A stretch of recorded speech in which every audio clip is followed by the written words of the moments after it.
Mi tiempo con Dios. Porque soy su hijo, porque soy su hijo. Hoy puedo danzar con libertad. Buenos días, estamos aquí transmitiendo desde Burlington, Ontario, Canadá, desde su comunidad cristiana La Roca de Betel. Estamos muy contentos con un día más que nos regala el Señor y ojalá sigan fieles a esta lectura diaria. De verdad que vale la pena todos los días leer la palabra de Dios, hacer una pequeña reflexión, una oración. Y pues la idea es que estemos firmes hasta el final, no nos dejemos meter mentiras en la cabeza de Satanás o desaliento o pereza, sino que continuamos, vamos para adelante. Ya vamos en 2 Samuel 20, donde vamos a leer de la revuelta de Seba. Sucedió que había un alborotador allí de nombre Seba, hijo de Bicri, un hombre de la tribu de Benjamín. Seba tocó un cuerno de carnero y comenzó a repetir: abajo la dinastía de David, no nos interesa para nada el hijo de Isaí. Vamos, hombres de Israel, todos a sus casas. Así que todos los hombres de Israel abandonaron a David y siguieron a Seba, hijo de Bicri. Pero los hombres de Judá se quedaron con su rey y lo escoltaron desde el río Jordán hasta Jerusalén. Cuando David llegó a su palacio en Jerusalén, tomó a las 10 concubinas que había dejado para que cuidaran el palacio y las puso en reclusión. Les proveyó para sus necesidades, pero no volvió a acostarse con ninguna, de modo que cada una de ellas vivió como una viuda hasta que murió. Luego David le dijo a Amasa: moviliza el ejército de Judá dentro de 3 días y enseguida preséntate aquí. Así que Amasa salió a notificar a la tribu de Judá, pero le llevó más tiempo del que le fue dado. Por eso David le dijo a Abisaí: Seba, hijo de Bicri, nos va a causar más daño que Absalón. Rápido, toma mis tropas y persíguelo antes de que llegue a alguna ciudad fortificada donde no podamos alcanzarlo. Entonces Abisaí y Joab, junto con la guardia personal del rey y todos sus poderosos guerreros, salieron de Jerusalén para perseguir a Seba. Al llegar a la gran roca de Gabaón, Amasa le salió al encuentro. Joab llevaba puesta su túnica militar con su daga sujeta a su cinturón. Cuando dio un paso al frente para saludar a Amasa, sacó la daga de su vaina. ¿Cómo estás, primo mío?, dijo Joab, y con la mano derecha lo tomó por la barba como si fuera a besarlo. Amasa no se dio cuenta de la daga que tenía en la mano izquierda y Joab se la clavó en el estómago, de manera que sus entrañas se derramaron por el suelo. Joab no necesitó volver a apuñalarlo y Amasa pronto murió. Joab y su hermano Abisaí lo dejaron tirado allí y siguieron en busca de Seba. Uno de los jóvenes de Joab les gritó a las tropas de Amasa: si están a favor de Joab y David, vengan y sigan a Joab. Pero como Amasa yacía bañado en su propia sangre en medio del camino y el hombre de Joab vio que todos se detenían para verlo, lo arrastró fuera del camino hasta el campo y le echó un manto encima. Con el cuerpo de Amasa quitado de en medio, todos continuaron con Joab a capturar a Seba, hijo de Bicri. Mientras tanto, Seba recorría todas las tribus de Israel y finalmente llegó a la ciudad de Abel-Bet-Maaca. Todos los miembros de su propio clan, los bicritas, se reunieron para la batalla y lo siguieron a la ciudad. Cuando llegaron las fuerzas de Joab, atacaron Abel-Bet-Maaca, construyeron una rampa de asalto contra las fortificaciones de la ciudad y comenzaron a derribar la muralla. Pero una mujer sabia de la ciudad llamó a Joab y le dijo: escúchame, Joab, venga aquí para que pueda hablar con usted. Cuando Joab se acercó, la mujer le preguntó: ¿es usted Joab? Sí, soy yo, le respondió. Entonces ella dijo: escuche atentamente a su sierva. Estoy atento, le dijo. Así que ella continuó. Había un dicho que decía: si quieres resolver una disputa, pide consejo en la ciudad de Abel. Soy alguien que ama la paz y que es fiel en Israel. Pero usted está por destruir una ciudad importante de Israel. ¿Por qué quiere devorar lo que le pertenece al Señor? Joab contestó: Créame, no quiero devorar ni destruir su ciudad. Eso no es mi propósito. Lo único que quiero es capturar a un hombre llamado Seba, hijo de Bicri, de la zona montañosa de Efraín, quien se rebeló contra el rey David. Si ustedes me entregan a ese hombre, dejaré a la ciudad en paz. Muy bien, respondió la mujer. Arrojaremos su cabeza sobre la muralla. Enseguida la mujer se dirigió a todo el pueblo con su sabio consejo y le cortaron la cabeza a Seba y se la arrojaron a Joab. Así que Joab tocó el cuerno de carnero, llamó a sus tropas y se retiraron del ataque. Todos volvieron a sus casas y Joab regresó a Jerusalén para encontrarse con el rey. Ahora bien, Joab era el comandante del ejército de Israel. Benaía, hijo de Joiada, era el capitán de la guardia personal del rey. Adoniram estaba a cargo del trabajo forzado. Josafat, hijo de Ahilud, era el historiador real. Seba era el secretario de la corte. Sadoc y Abiatar eran los sacerdotes. Eira, un descendiente de Jair, era el sacerdote personal de David. Bueno, este es el final del capítulo 20 del segundo libro de Samuel, donde vemos la revuelta de Seba y vemos cómo solamente hubo como escándalo nomás de parte de Seba, pero eso mostraba dos cosas. Uno, de que no todo el mundo estaba a favor de David, que el pueblo de la parte de Israel no era muy devota a David, porque cada vez que había una revuelta, los de Israel se iban con el revoltoso. Así fue con lo que pasó con Absalom, y los de Judá siempre fueron fieles a David, y pues vemos como Joab vuelve otra vez a ser el comandante, como agarra y mata al comandante que había nombrado David, y como los pueblos también le temían mucho al ejército de David, y cómo le entregaron al revoltoso para que no acabaran con ese pueblo, porque los guerreros de David eran personas que primero servían a David con mucho gusto, caerían, amaban a David, y aparte de eso ellos eran unos guerreros excelentes, porque hacían las cosas como de corazón, como que daban su vida y todo lo que ellos eran a favor de David. Seguimos con el capítulo 21 de 2 de Samuel, donde David cobra venganza por los gabaonitas.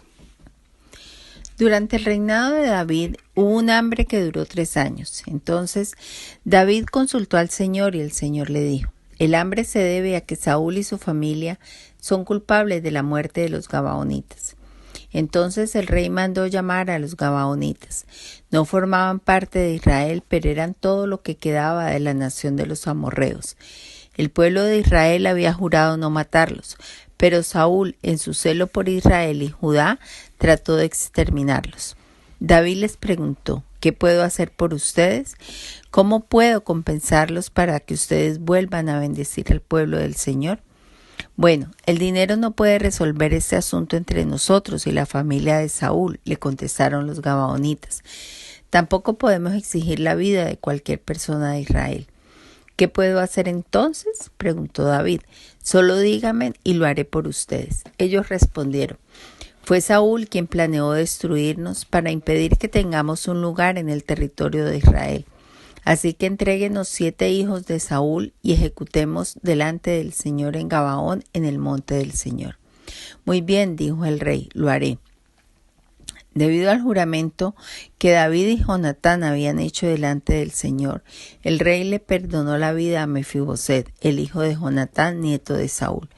Sin embargo, les entregó a los 2 hijos de Saúl, Armoni y Mefiboset, cuya madre fue Rispa, la hija de Aja. También les entregó a los 5 hijos de la hija de Saúl, Merab, la esposa de Adriel, hijo de Berzilaí de Meofa. Los hombres de Gabaón los ejecutaron en el monte delante del Señor. Los 7 murieron junto al comienzo de la cosecha de la cebada. Después, Rispa, la hija de Aja y madre de los dos hombres, extendió una tela áspera sobre una roca y permaneció allí toda la temporada de la cosecha. Ella evitó que las aves carroñeras despedazaran los cuerpos durante el día e impidió que los animales salvajes se los comieran durante la noche. Cuando David supo lo que había hecho Rispa, la concubina de Saúl, fue a ver a la gente de Jabes de Galaad para recuperar los huesos de Saúl y de su hijo Jonatán. Cuando los filisteos mataron a Saúl y a Jonatán en el monte Gilboa, la gente de Jabes de Galaad robó sus cuerpos de la plaza pública de Bet-Sam, donde los filisteos los habían colgado. De esa manera, David obtuvo los huesos de Saúl y de Jonatán, al igual que los huesos de los hombres que los gabaonitas habían ejecutado. Luego el rey ordenó que enterraran los huesos en la tumba de Cis, padre de Saúl, en la ciudad de Sela, en la tierra de Benjamín. Después Dios hizo que terminara el hambre en la tierra. Batallas contra los filisteos, gigantes filisteos. Una vez más, los filisteos estaban en guerra con Israel, y cuando David y sus hombres estaban en lo más reñido de la pelea, a David se le acabaron las fuerzas y quedó exhausto. Isbi-Benob era un descendiente de los gigantes. La punta de bronce de su lanza pesaba más de 3 kilos y estaba armado con una espada nueva. Había acorralado a David y estaba a punto de matarlo. Pero Abisai, hijo de Sarbia, llegó al rescate de David y mató al filisteo. Entonces los hombres de David declararon: «No volverás a salir con nosotros a la batalla, ¿por qué arriesgamos a que se apague la luz de Israel?». Después hubo otra batalla contra los filisteos en Gob. Mientras peleaban, Sibecaí de Usa mató a Saf, otro descendiente de los gigantes. Durante otra batalla en Gob, Elanán, hijo de Jair de Belén, mató al hermano de Goliat de Gat. El asta de su lanza era tan gruesa como un rodillo de telar. En la otra batalla contra los filisteos en Gat, se enfrentaron con un hombre enorme que tenía 6 dedos en cada mano y 6 en cada pie, 24 dedos en total, que era también descendiente de los gigantes. Pero cuando desafió a los israelitas y se mofó de ellos, lo mató Jonatán, hijo de Simea, hermano de David. Estos 4 filisteos eran descendientes de los gigantes de Gad, pero David y sus guerreros los mataron. Bueno, este es el final del capítulo 21 del segundo libro de Samuel, donde vimos que David cobra venganza con los hijos de Saúl por la muerte de los gabaonitas. Los gabaonitas fueron los que engañaron a Josué cuando él estaba tomando la tierra prometida. El Señor le ha dicho que no podía hacer pacto con ninguno de los que estaban ahí cerca. Y ellos se disfrazaron, si se acuerdan, que ellos traían un pan todo viejo, ropas viejas, y dijeron que era de una ciudad muy lejos. Y Josué no consultó al Señor con respecto al pacto que hizo con ellos, y resulta de que después se dieron cuenta de que los gabaonitas eran de ahí mismo, de Canaán, y que Josué, sin consultar al Señor, hizo pacto con ellos, y el Señor les perdonó la vida y por el pacto que había hecho Josué con ellos. Mire cómo es de serio el Señor y cómo la palabra del Señor la respalda a todos sus siervos. Cuando el que hizo el pacto no fue Dios, fue un representante, digámoslo así, que fue Josué. Y aún después, estamos hablando casi 500 años después de haber hecho ese pacto, y estamos en el tiempo de David. David podemos, cuando hablemos, para que tengamos una idea más o menos general, aproximada, cuando hablemos de Abraham, hablamos de 2000 años antes de Cristo. Cuando hablamos de Moisés, estamos hablando de 1500 años antes de Cristo. Y cuando hablamos de David, hablemos de 1000 años antes de Cristo. Así que cuando más o menos Josué hizo pacto con los gabaonitas, póngale que fue 420, más o menos 450 años antes, donde Josué hizo pacto con ellos. Y Josué fue el que hizo ese pacto, y no fue Dios, pero Dios siempre respaldó ese pacto. Y mire cómo pone al pueblo de Israel, en un tiempo, un periodo de hambre, y básicamente fue porque Saúl los atacó a ellos y no respetó el pacto que había hecho Josué con ellos. Mire que los israelitas y el Señor son personas de palabra. ¿Se acuerdan también cuando José en Egipto dijo que por favor cuando salieran de ahí de Egipto se llevaran los restos de él? Cuando el pueblo de Israel salió de Egipto, que lo sacó Moisés, estamos hablando casi de 400 años también, cuando ellos salieron de Egipto, ellos se llevaron los restos de José. Así que por más que haya pasado muchos años, los pactos y las promesas se cumplen. Qué bendición esto, y esto es para tenerlo en cuenta. O sea, nosotros cuando demos nuestra palabra, nuestro sí debe de ser sí y nuestro no debe ser no. Y tratar de ser personas que cumplen los pactos, que cumplen las promesas. Si tú prometiste algo, si tú te comprometiste a hacer un trabajo y desafortunadamente te equivocaste y cobraste menos de lo que tenías que cobrar, tienes que hacerlo porque el nombre de Dios está en juego, y Dios, cuando uno da la palabra, Dios la está respaldando también. Así que aquí vemos cómo el Señor le muestra a David y le dice, no, lo que pasa es que esta hambre es debido a que como Saúl no respetó el pacto con los gabaonitas y los atacó, entonces tiene que recompensar a los gabaonitas para que el hambre se vaya. Muchas veces nosotros estamos pasando por situaciones, por crisis, es porque de pronto hemos prometido algo al Señor o a alguien y no lo hemos cumplido. Entonces vienen periodos donde nosotros tenemos que mirar y examinar porque debemos de cumplir nuestras promesas. Entonces vemos después también las batallas con los filisteos. Ahí vemos los hermanos de Goliat y cómo el Señor le da la victoria siempre a David. Y además de eso, los guerreros, cuando estaban a punto de matar a David, ellos reprenden a David y le dicen, no, usted quédese allá porque se va la luz de Israel. O sea, ellos admiraban, respetaban mucho a David y sus guerreros.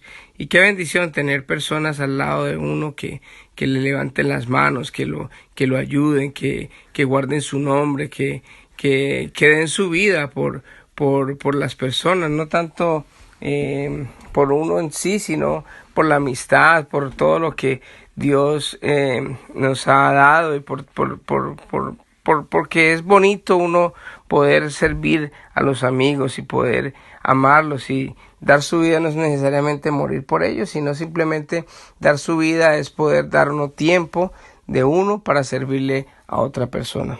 Vamos a orar, vamos a pedirle a Dios que nos ayude a ser unos cumplidores de promesas, a que podamos, cuando nosotros nos comprometamos en algo, cumplir las cosas así como Dios lo hace con nosotros, y aún con los enemigos, aún cuando nos equivocamos, pero Dios cumple sus promesas y nosotros somos hijos de Dios y por eso debemos de ser cumplidores de promesa.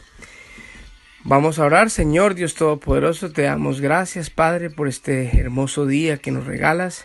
Gracias por darnos la oportunidad de poder leer tu palabra. Tenemos libertad en poder leerla cuando queremos. No tenemos que escondernos, sino que libremente podemos leerla, analizarla, meditarla, y aparte de eso poderla transmitir por medio de estos audios, y que las personas que deseen, que lo quieran escuchar, pueden escucharlo y meditarlo, y también leer la palabra libremente. Gracias, Padre, por tu palabra. Gracias por enseñarnos tanto, Señor. Gracias por ser un cumplidor de promesas. Gracias porque nos enseñas a que nosotros también debemos de ser, si somos imagen tuya, Señor, debemos de ser igual a ti, Señor, cumplidores de promesa.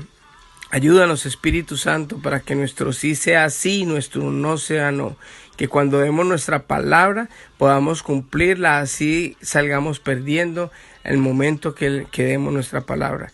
Que la honorabilidad, que la rectitud, que todo lo que los atributos tuyos, Señor, se vean reflejados en nuestras vidas para ser dignos representantes tuyos. Nosotros como hijos tuyos, Señor, que somos lo visible, que somos como esa luz, así como decían los soldados de David. Nosotros también somos la luz de este mundo, y cómo sabrán de ti si no nos ven, te ven a ti, Señor, a través de nosotros. Gracias, Padre mío, por Jesucristo. Gracias por darnos tanto, Señor, y te bendecimos, Dios.